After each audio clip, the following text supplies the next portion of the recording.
Hello and welcome everyone. So I'll be taking multiple choice questions related to the topic that I taught in the last three lectures, that is normal hemostasis. So I believe that it's a good practice to do some MCQs after you read a topic. That helps in clearing the concept as well as in memorizing that topic. So I've taken all my questions that I'll be discussing from these three books: Robbins, his Pretest Pathology, and Sparsh Gupta Gobind Raigar Book of Pathology. So let's start. So this is the first question. While shaving one morning, a 23-year-old man nicks his lip with a razor. Seconds after the injury, the bleeding stops.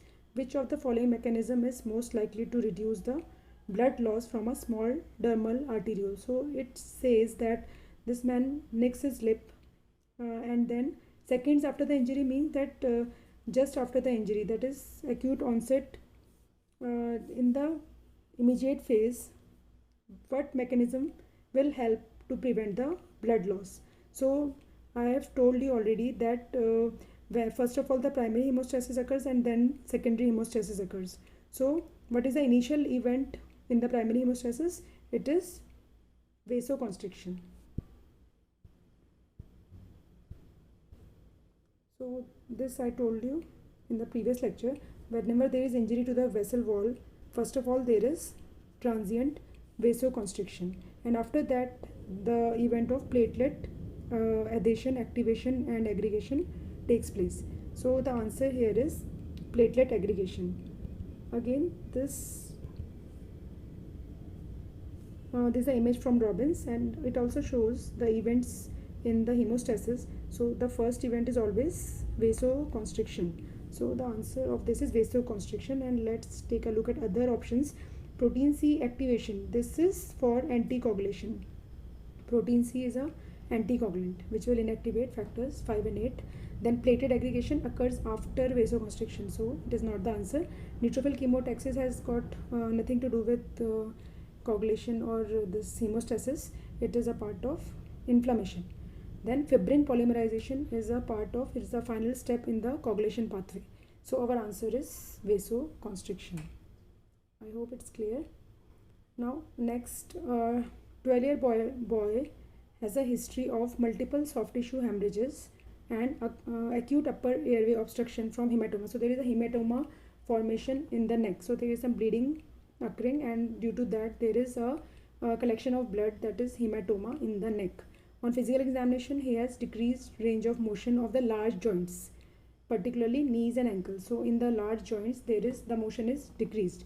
He has no petechiae purpura of the skin.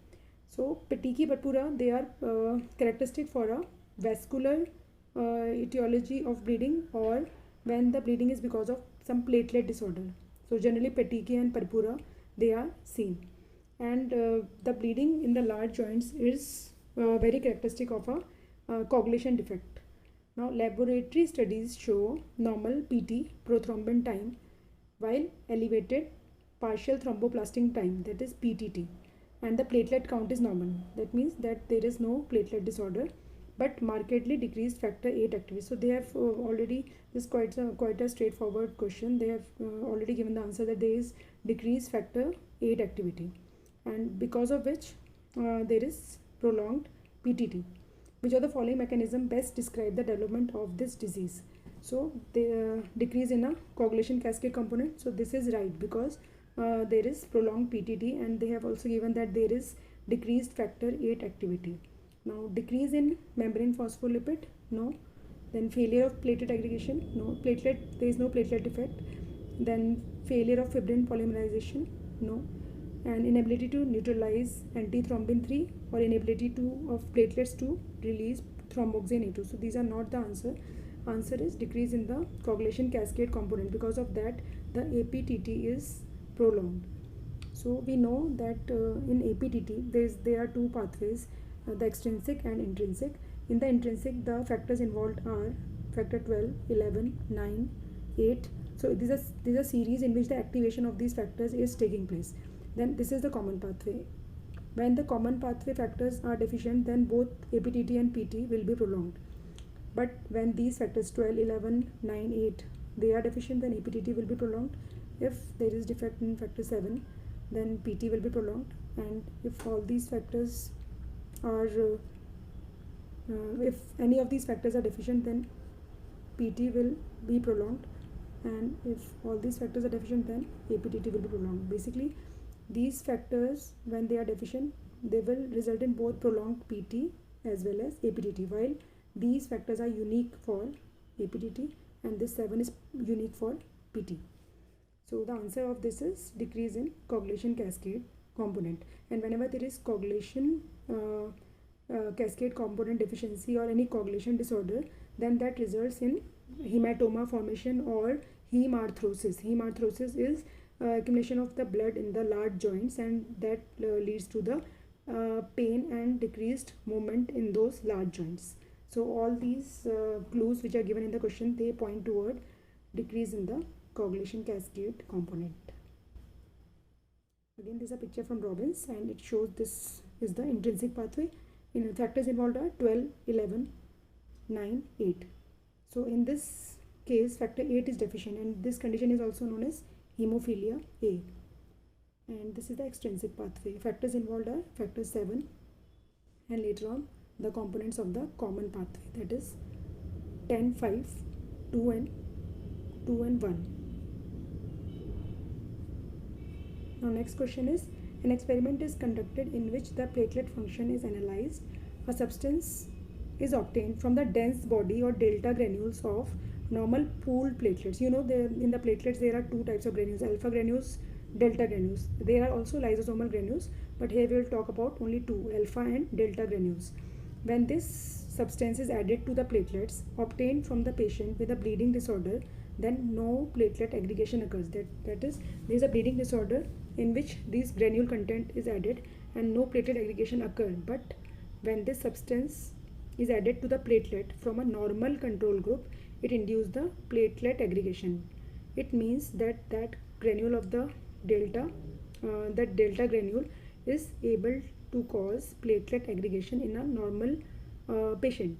So in a normal person, which of the following substances is most likely to produce this effect? So in this question, we need to know that which is the content of this dense granules that causes normal platelet aggregation. So the answer will be ADP, adenosine diphosphate, because we know that the granules in the platelets, their contents, they are important for the platelet activation and aggregation, and in the dense granules, ADP is the most important component which causes the platelet activation and aggregation, because ADP induces the GP2B3A expression on the surface of the platelets, and that will cause more and more platelet recruitment. So this is important for the platelet aggregation. So I have told you in the previous lecture that two things are important for the platelet activation and aggregation, that is ADP and thromboxane A2. But thromboxane A2 is not the content of the dense granule, while ADP is the content of the dense granule. So wherever there is talk about the platelet aggregation, we should know two things. One is ADP, which is present in the dense granule, and then other is thromboxane A2. So the answer in this will be adenosine diphosphate. So, and it is also written that when this substance is added to a patient with a bleeding disorder, then platelet aggregation does not occur. So this bleeding disorder can be Glanzmann thromboasthenia, in which there is defective GP2B3A receptors. So they have just given this statement to distract, but in this statement you can find the answer, that when this substance is added to a platelet from a normal control group, then platelet aggregation occurs. So answer is simple, it is adenosine diphosphate. Now antithrombin 3, it has no role in the platelet aggregation. It acts to inactivate the thrombin.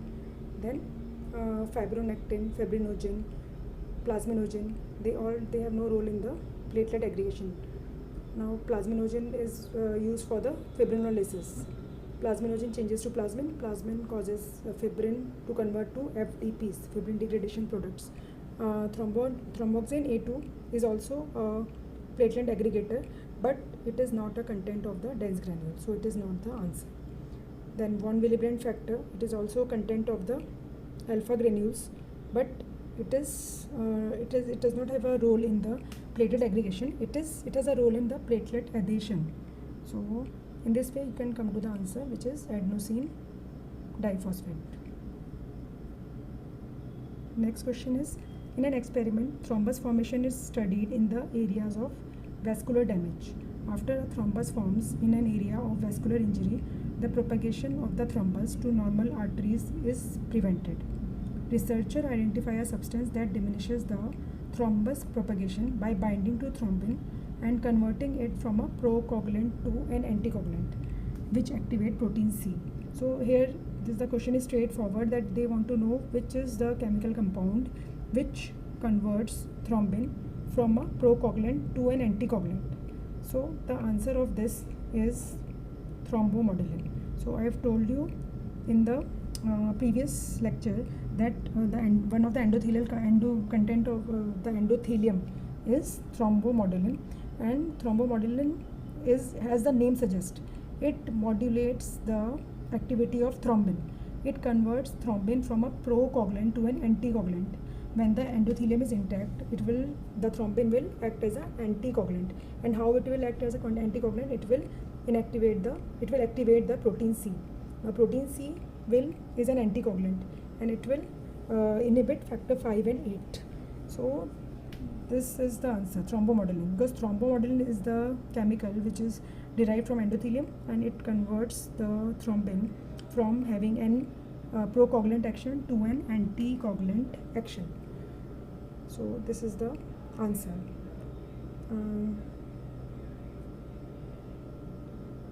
Next, 53-year-old man after recovering from a myocardial infarction is advised by a physician to take one baby aspirin every day to reduce the chance of developing a second MI.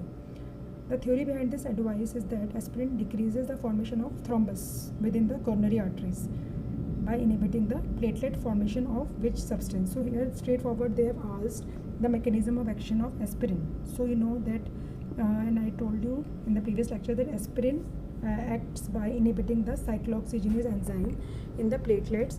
The cyclooxygenase enzyme will help in the formation of thromboxanes and prostacyclin. But thromboxane is a potent platelet aggregator. So the aspirin has more action on inhibiting the synthesis of thromboxane by inhibiting the COX enzyme. So that is the main mechanism of action of aspirin. So the answer will be E, thromboxane. And this is from the Robbins. Aspirin, the oldest of all, inhibits the platelet aggregation and produces a mild bleeding defect by inhibiting the cyclooxygenase, a platelet enzyme that is required for thromboxane A2 synthesis. So it is a antiplatelet drug. So this is important, and answer is E, thromboxane A2. Again here they have explained the same thing, that it will inhibit both it is an inhibitor of cyclooxygenase which will produce both thromboxane A2 and prostacyclin, but more effect is on the thromboxane, and through the thromboxane it has this antiplatelet effects. So basically it will inhibit the platelet aggregation. Now next, assuming that the level of all other coagulation factors are within normal limits, which laboratory finding is most consistent with an individual who is not taking any medication, has a deficiency of coagulation factor 7. So you know that coagulation factor 7 plays a role in the extrinsic pathway.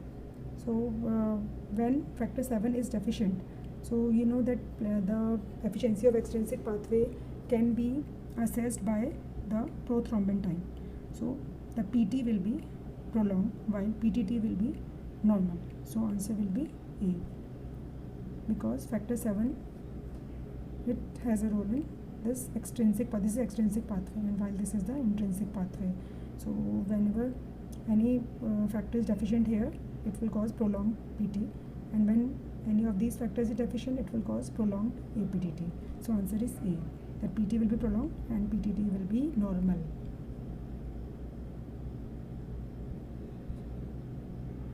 So again, the same thing is explained in this answer.